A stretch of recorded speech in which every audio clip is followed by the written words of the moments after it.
ঘটে অহরনিশি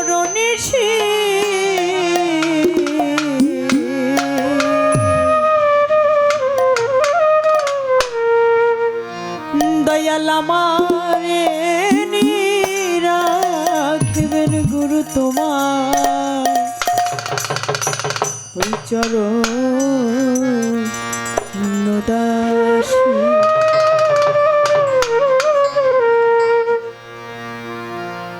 ভক্তের শুধু দয়ালের চরণে লুটে থাকা প্রয়োজন। এই জগতে এসেছি মোহমায়ায় পড়ে আমার মুর্শিদকে আমি ভুলে গেছি। এমন কিছু কর্ম আমার দয়ালের কাছে আমি জানতে চাই, দয়াল এমন কিছু কর্ম আমি শিখতে চাই, জানতে চাই, যেই কর্মগুলো করলে আমি বাঁচতে পারবো, যেই সাধনাগুলো করলে আমি নিজেকে চিনতে পারবো। আমরা মুর্শিদের দরবারে কেন যাই বাবা? বাড়ি গাড়ি টাকা পয়সা ধন দৌলত এগুলো করার জন্য, নাকি নিজেকে পরিশুদ্ধভাবে একজন মানুষ হওয়ার জন্যই গুরুর দরবারে যাই? কি বাবা, তাই না? তাই দয়ালের কাছে চাওয়া, বাবা আমি যেন এই জগতের মধ্যে মানব কুলে জন্ম নিয়েছি, ফের যেন এই মানব কুলে জন্ম নিয়েই যেন ওই পৃথিবীতে আসতে পারি, সেই কর্মটা আমার দয়াল যেন আমাকে শিখিয়ে দেয়। কেননা আমি যদি 84 লক্ষে ফেরে পড়ি তাহলে আমার এই মানব জন্মটাই বৃথা। তাই সাধক লালন সাইজির কালামে বলেছি, তোর পানা কার্য আমার ঘটে অহরনিশি, আমার এনি রাখবেন তোমার চরণে দাসী। জঠর যন্ত্রণা পেয়ে এসেছিলাম করাল দিয়ে,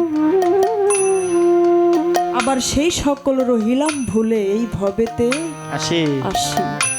দয়াল আমার এনে রাখবেন তোমার ওই চরণের দাসী। ভক্তের শুধু মুর্শিদের দরবারেই চাওয়া এতটুকু। তাই সেই দিক থেকে ছোট করে গান।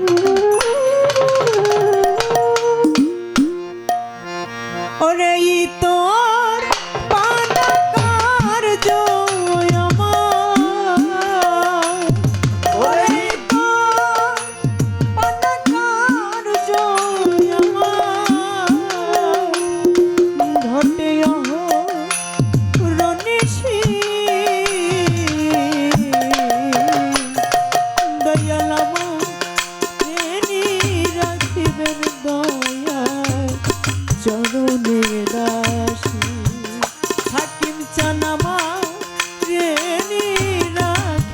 গুরু তোমার চরণের দাসী।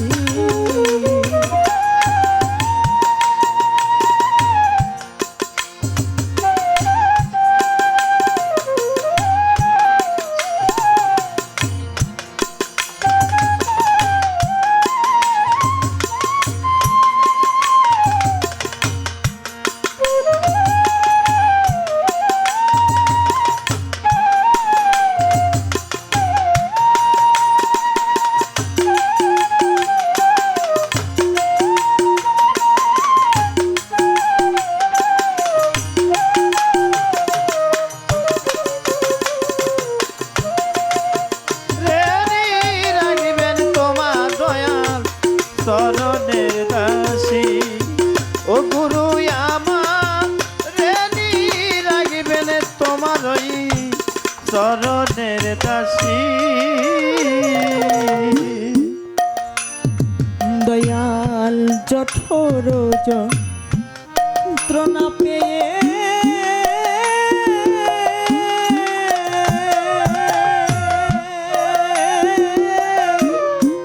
এসেছিলাম করাল দিয়ে, আমি জঠর যন্ত্রণা পেয়ে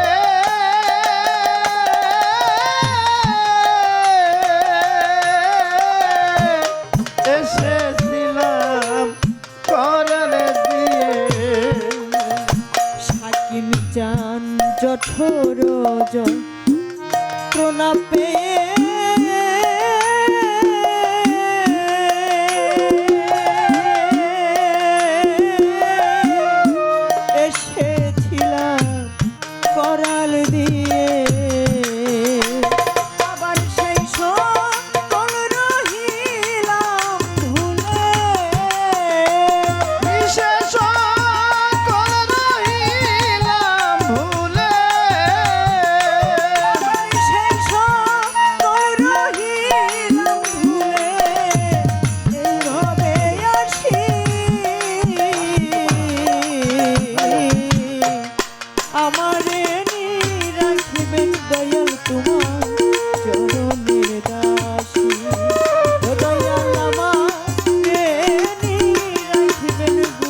চরণের দাসী দয়াল আমার রেডি রাখবেন তোমার ওই চরণের দাসী দয়াল চিনলাম না রে আমার গুরু কি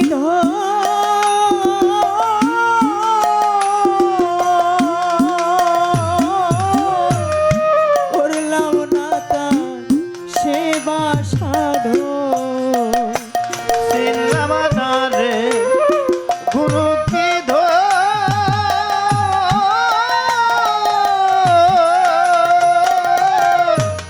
করলাম না তার সেবা সাধন সাকিন চান চিনলাম না রে গুরু কি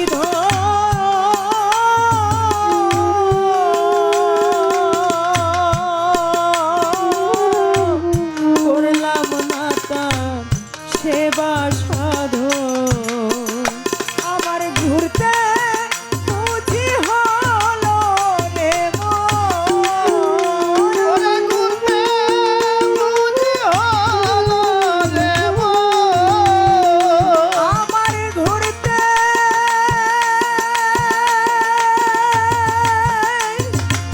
ঘুরতে বুঝি হলো রে মোর ভাবে 184 আমারে রাখিবেন দয়াল তোমার চরণের দাসী ও দয়াল আমারে রাখিবেন গুরু তোমার চরণের দাসী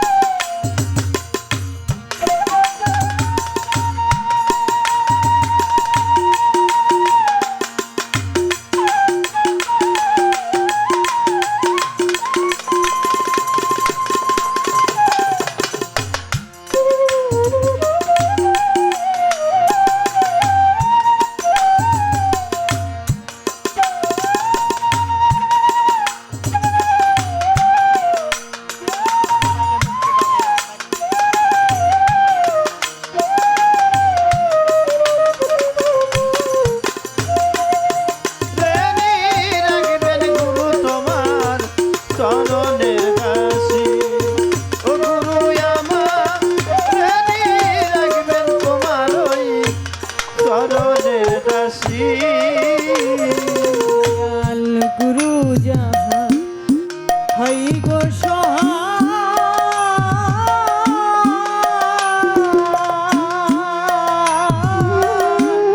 সমন বলে তার কিসের ভয় গুরু যাহার হয় গো সহায়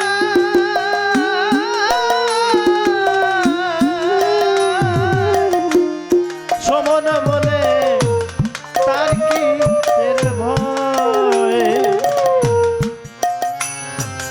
আমার সাকিব দহার হই গো সদা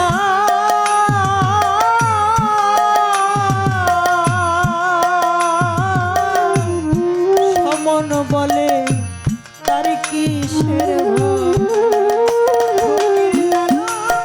বলে মন তুই আমার ফকির লালন বলে মন তুই আমার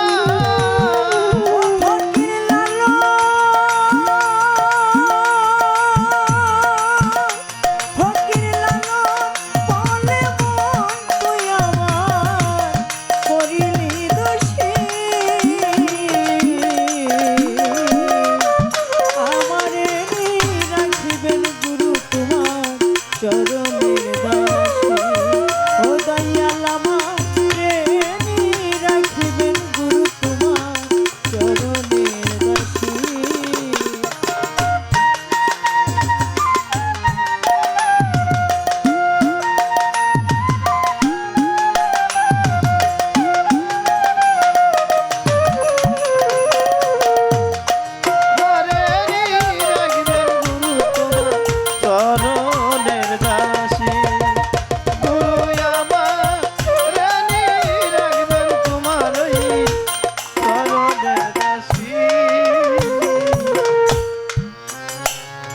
বাজার গানটা একটু ধরেছি একটা বিষয়ের কারণে, সেটা হলো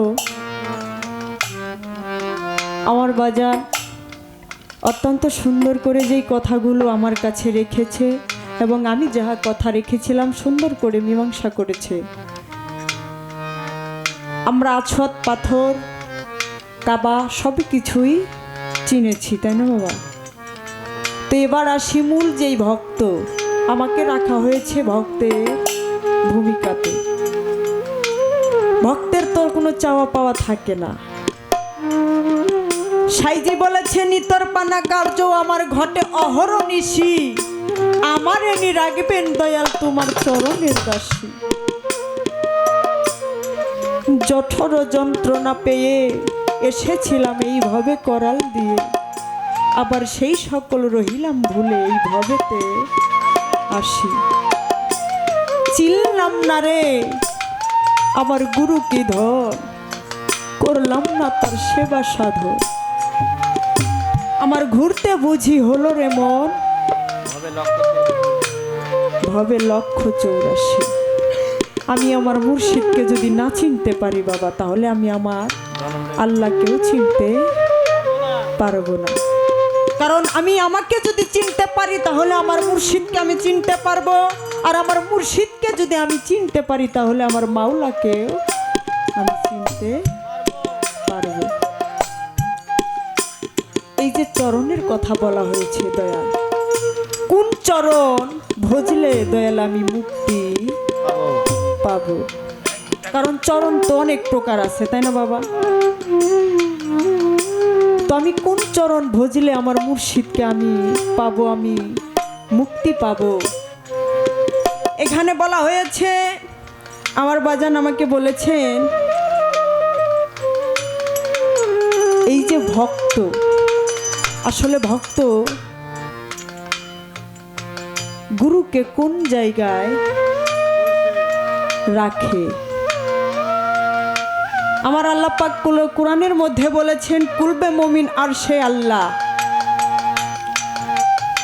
কারণ মুমিন বান্দার কলবের মধ্যে আমার আল্লাহ বসবাস করেন, থাকেন, আর সেখানেই আমার মুর্শিদ থাকেন, আমি সেখানেই বসে। আমার বাজান বলেছে তুমি যদি বলো অন্তরে মনে হৃদয়ে, সেখানে তো অনেকেই থাকে, সেইখানে তো মুর্শিদকে রাখা যাবে না। আবার যদি বলি নয়নে, নয়নেও রাখা যায়, কিন্তু বাবা যাদের চক্ষু অন্ধ, দুনিয়ার কোনো কিছু দেখে না, তারাও তো মুরিদ হয়, তাই না বাবা? তো তারা মুর্শিদকে কোথায় রাখে? তারা তো মুর্শিদকে দেখে না, তবে তাদের অন্তর চক্ষু ওই যে কুলবে মুমিন আর সে আল্লাহ, এই তো আল্লাহর ঠিকানা, এখানেই আমার মুর্শিদকে আমি রাখি। আরেকটা বলেছেন গুরুকে কি দিতে হয়, তাই না বাবা? প্রথম কথা হচ্ছে কুরবানি, যেটা নফসে আম্মারা। এই আম্মারাকে গুরুর দরবারে যাওয়ার পরপরই আম্মারাকে আগে কুরবানি করতে হয়। নফসে আম্মারাকে যদি আমি কুরবানি না করতে পারি বাবা, তাহলে আমার সারা জীবন মুরিদ হওয়ার পরে থেকে এই পর্যন্ত আমি যাহা কিছু করব কোনো কাজে আসবে না। এইটা আমার কাছে খুবই ভালো লেগেছে। আর মূলত যেই কথাটা বাবা, সেইটা হলো গুরুর কাছে গুরুকে দিতে হয় আত্মাহিয়াতু, যেই আত্মা দিয়ে গুরুর ভজনা করতে হয়। আর ভক্তি বিনে ভক্তের তো কোনো গতি নাই।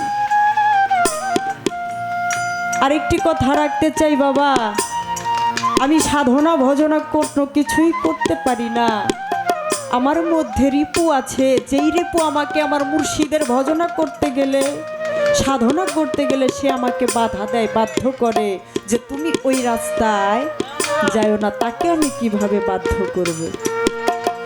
আজকের রাত্রিটার জন্য আমরা যেখানে এখানে বসে আছি বাবা, সকলে কিন্তু আজকের রাত্রিটা আমরা বাঁচতে পারি, বাঁচতেছি, তাই না বাবা?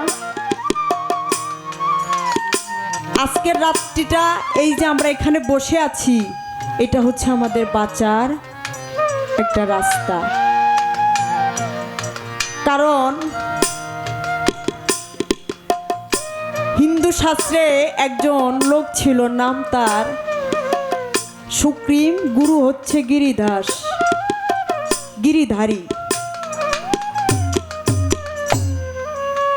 সুগ্রীবের বাবা সুগ্রীবকে বলে, বাবারে সময় তো চলে যায়, একজন মুর্শিদের হাতে হাত রেখে বায়াত গ্রহণ করো, আমি দেখে যেতে চাই। তখন সুগ্রীব বলে, বাবা আমি তাকে পাবো কোথায়? বলে, অমুক জায়গায় অমুক এলাকায় একজন আমার জানা মতে জ্ঞানী একজন ব্যক্তি আছে, নাম তার গিরিধারী। সেখানে চলে যায়। যাওয়ার পরে তিনি থাকেন 7টা অট্টালিকার উপরে। প্রথম গেটে যখন যায়, যাওয়ার পরে দেখে এমন একটা অবস্থা বাবা, যেইটা শরীয়ত মোতাবেক অন্যায়, অবিচার। সেটা দেখার পরে সে গেট থেকে বের হয়ে চলে যাওয়ার জন্য প্রস্তুত হয়। 7তলা অট্টালিকার উপর থেকে সুগ্রীবকে গিরিধারী ডেকে বলে, সুগ্রীব তুমি দাঁড়াও। তখন তার জ্ঞান ফুটেছে যে এটা কেমন ব্যক্তি, আমি আসলাম এইখানে মুড়ি ধোয়ার জন্য, এমন কিছু দেখলাম, আবার আমাকে ডাকলো কে? সে তো আমার নামও জানে না, আমি তাকেও জীবনে দেখি নাও, সেও আমাকে জীবনে দেখে নাই, কিন্তু আমার নামটা বললো এর কারণটা কি? বলল, সুগ্রীব তুমি যে কেন এসেছো আমি সবই জানি, কিন্তু আমার দরবারের একটি নিয়ম আছে। সেই নিয়মটা কি? আমার দরবারে যেই আসে একটি পরীক্ষা দিতে হয়, ওই পরীক্ষাতে যেই পাশ করে তাহলেই সে জানিয়ে দেশে যাইতে পারে, আর যদি পরীক্ষায় ফেল করে তাহলে আমি মারতে মারতে তার গায়ের চামড়াটা তুলে ফেলে দিই। কাঁপতে কাঁপতে দয়ালের কাছে চলে গেছে, যে বলে, বাবা কি পরীক্ষা? তুমি কেন এসেছো আমি সেটাও জানি, তবে তুমি আমার দরবারে আসছো, তুমি আমার দরবার থেকে চলে যাবে তাতে আমার কোনো দুঃখ নাই, কিন্তু আমার দরবারে একটি পরীক্ষা দিতে হবে। সেই পরীক্ষাতে যদি তুমি পাশ করতে পারো তাহলেই তুমি দেশে যাইতে পারবা, না হলে দেশে যাইতে পারবা না। কিছু ভক্তদের বলে, বাবারে তোরা একটা বাটির মধ্যে ভর্তি করে তেল আমার কাছে নিয়ে আসো। এক বাটি তেল ভর্তি করে, একদম পুরাটা বাটি ভর্তি, যেন কোনো 1 ফোঁটা তেল যেন মাটিতে না পড়ে। সুগ্রীবের হাতে তুলে দেয় যে এই যে নাও তোমার বাটি, তেলের বাটি তোমার হাতে দিলাম, এই তেলের বাটি নিয়ে তুমি আমার 7টা অট্টালিকা ঘুরে ঘুরে দেখবা কোন জায়গায় কি হইতেছে, কে কি করতেছে। তখন সেই সুগ্রীব তেলের বাটিটা হাতে নিয়ে একে একে 1 তলা 2 তলা 3 তলা এরকম করতে করতে 7টা তালা যখন পাড়ি দিয়ে আবার সেই গেটের ওখানে আসছে, আসার পরে জিজ্ঞাসা করে গিরিধারী, বাবা তুমি কি দেখলা? তখন সুগ্রীব কিছু বলে না। সুগ্রীবের খেয়াল ওই তেলের বাটির দিকে, যেন 1 ফোঁটা তেল যদি মাটিতে পড়ে তাহলে তার গায়ের চামড়া রাখবে না। তখন বাবা জিজ্ঞাসা করে, সুগ্রীব তুমি তো আমার দরবার থেকে চলে যাবা, এইখানে কি কি দেখেছো তুমি আমাকে বলে যাও। তখন সুগ্রীব বলে, বাবারে আমাকে যেই পরীক্ষাটা দিছেন, তেল ভর্তি বাটি নিয়ে অট্টালিকা ঘুরে ঘুরে দেখতে বলছেন, আমি সেটাই দেখেছি, কিন্তু কি দেখেছি আমি জানি না, তবে এই আমার খেয়ালটা হলো তেলের বাটির দিকে।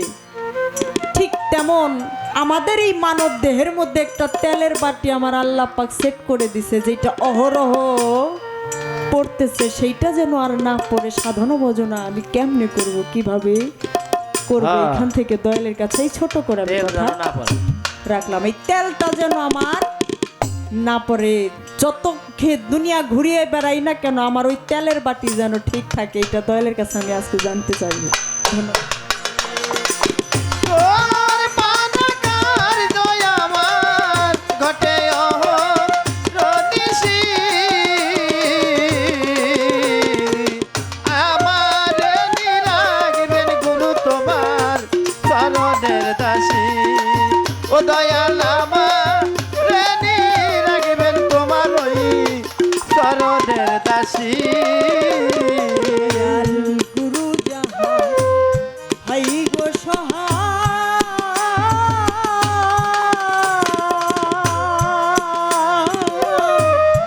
সমন বলে তার কিসের ভয়।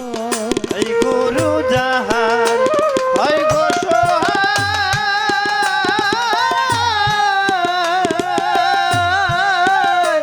সমন বলে তার কিসের ভয়। দয়াল গুরু যাহা হাই গো সহায়,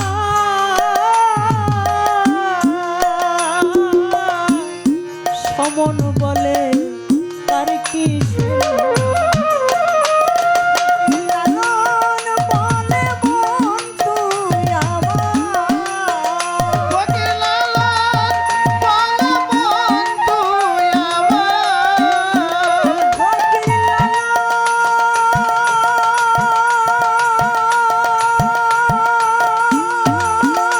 ফকির লালন বলে মন তুই আমার, করিলে দোষী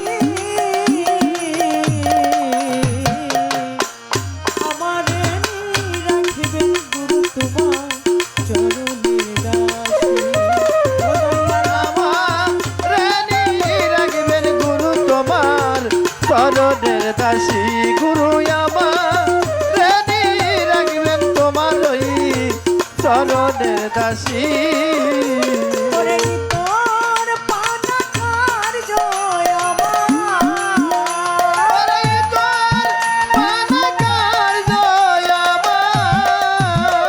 ওরে তোর পানাকার জয় আমার ঘটে অহরনিশি। আমারে রাখিবেন গুরু তোমার চরণের দাসী। ও দয়াল আমারে রাখিবেন গুরু তোমার চরণের দাসী। হাকিম চান আমারে রাখিবেন গুরু তোমার ওই চরণ।